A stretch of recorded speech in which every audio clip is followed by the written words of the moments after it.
साथियों, आज के वीडियो का विषय है एनर्जी शीट या प्राणमय कोश।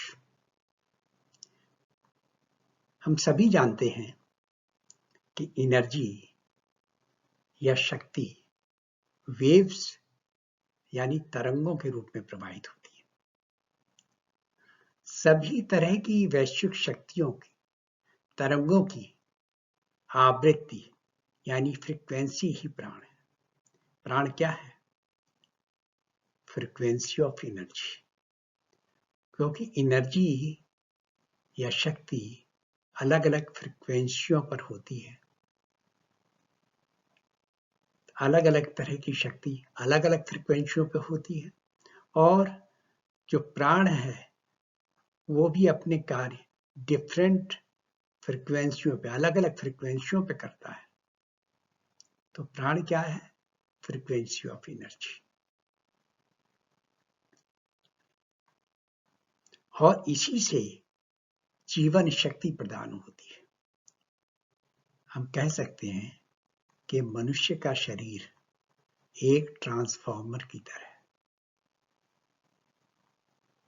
जहां पर प्राइमरी एनर्जी में, प्राइमरी कॉइल में विश्व की परम चेतन शक्तियां आती हैं, बहती रहती हैं और ये प्राण और मन को शक्ति देकर मनुष्य के शरीर में उत्प्रेरित करती है।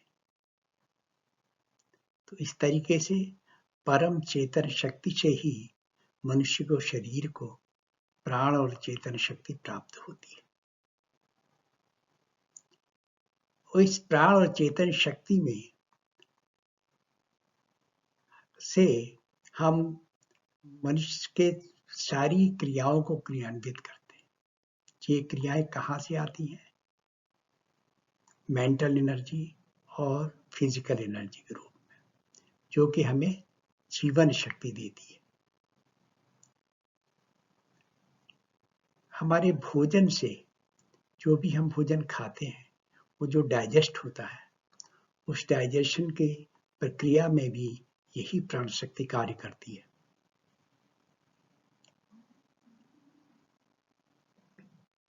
जो हम सांस लेते हैं जिससे ऑक्सीजन बनती है, उसके लिए भी यही प्राण शक्ति कार्य करती है। इस तरह से हम देखा जाए कि शरीर की सारी क्रियाएं इसी प्राण शक्ति से क्रियान्वित होती है।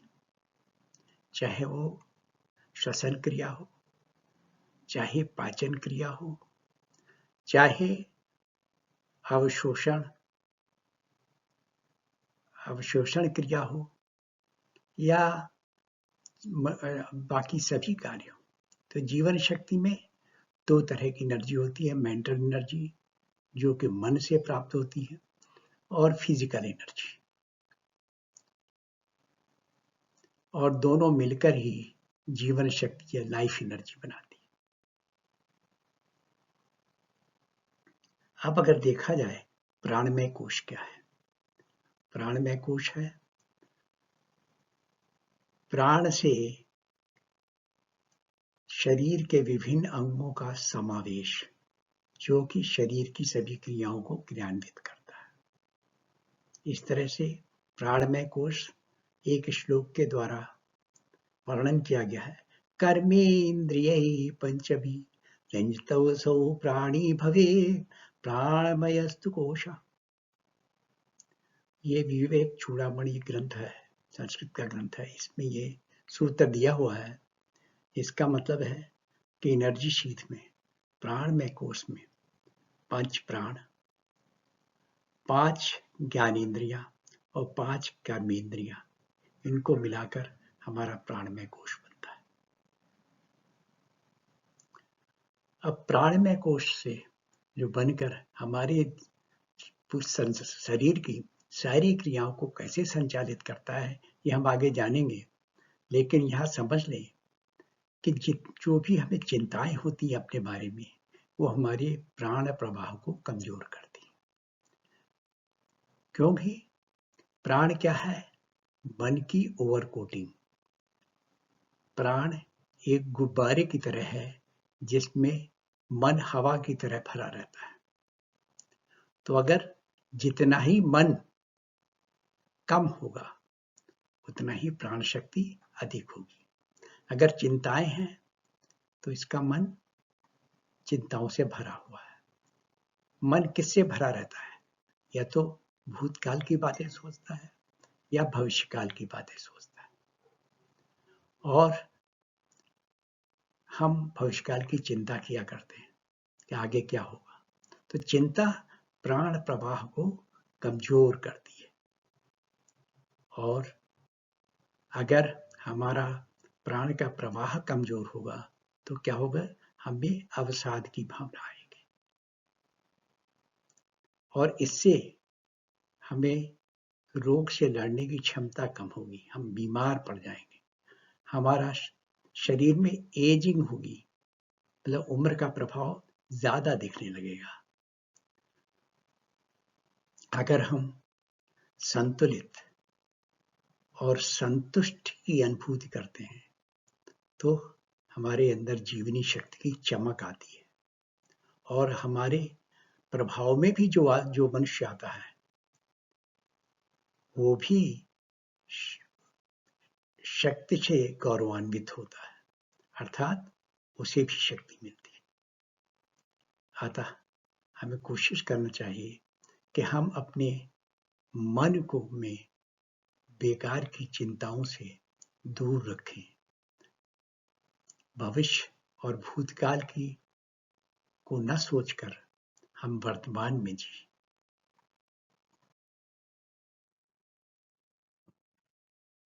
प्राण क्या है? प्राण जीवन की आवृत्ति को दर्शाता है। ये बात पहले भी बताई गई है कि अर्थात एनर्जी की फ्रीक्वेंसी रेंज है जिससे शरीर की आवश्यकताओं की प्रतिपूर्ति होती है। यह आत्मा इस शरीर में तभी तक रहती है जब तक इसकी ट्यून्ड फ्रीक्वेंसी रेंज इस शरीर में है।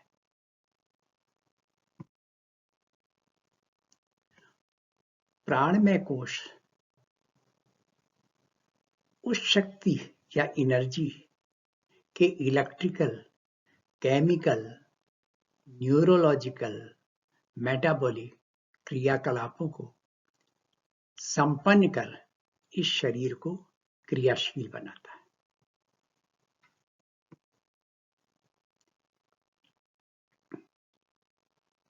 संसार में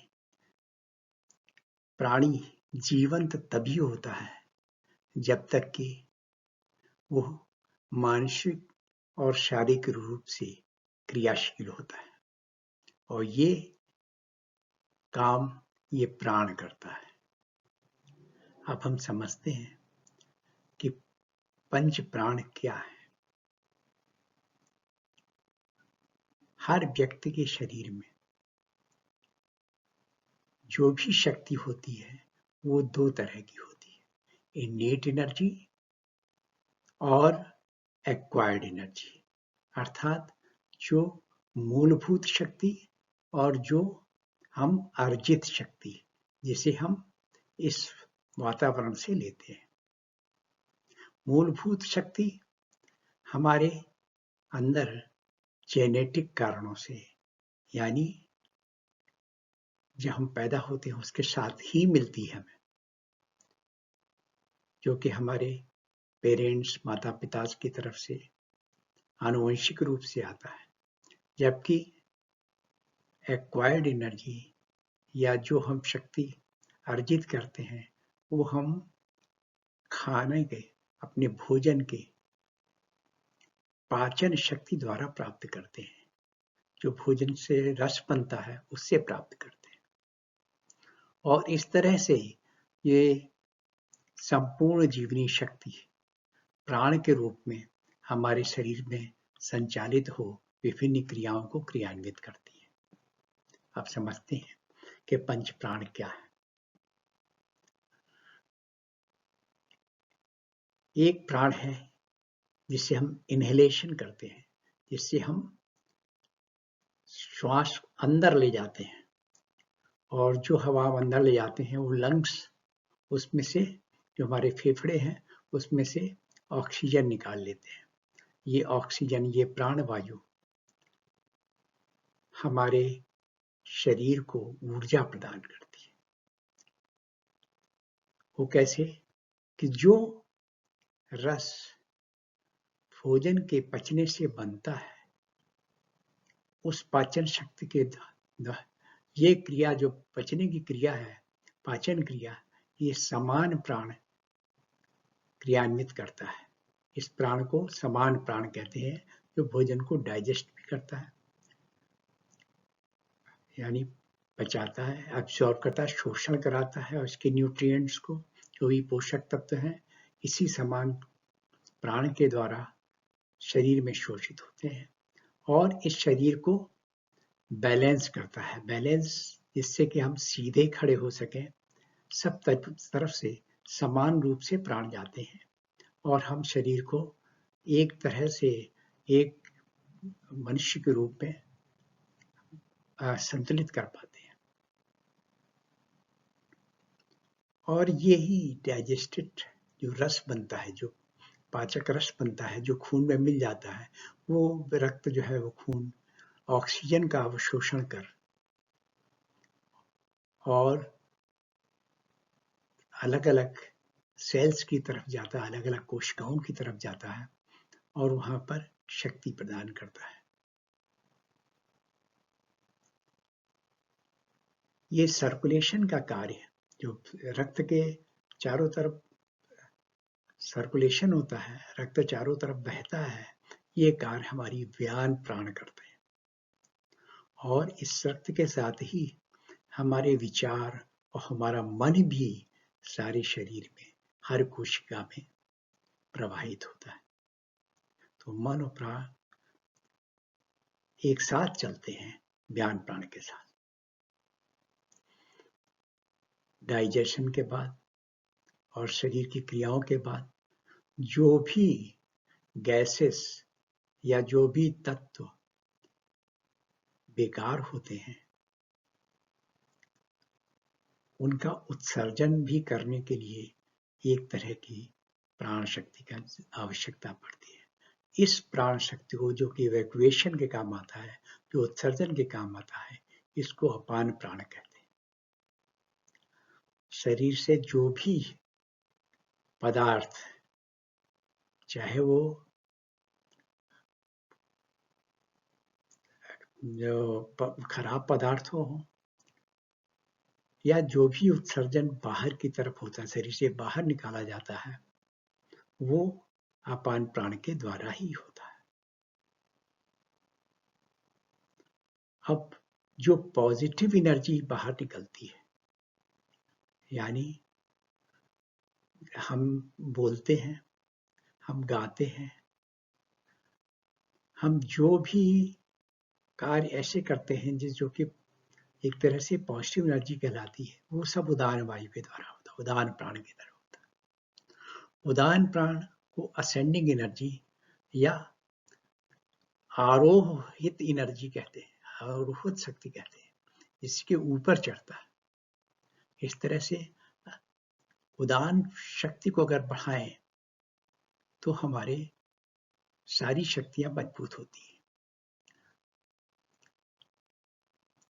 जो उसके लिए जो हमारी प्राण भी बाहर निकलते हैं, वो भी उदान प्राण के द्वारा ही बाहर निकलते हैं हमारी मृत्यु के समय। तो इस तरह से प्राण के शरीर में रहने के लिए उदान प्राण का बहुत अधिक महत्व है। इसको बढ़ाने के लिए उद्गीत प्राणायाम बहुत आवश्यक। उद्गीत प्राणायाम क्या है?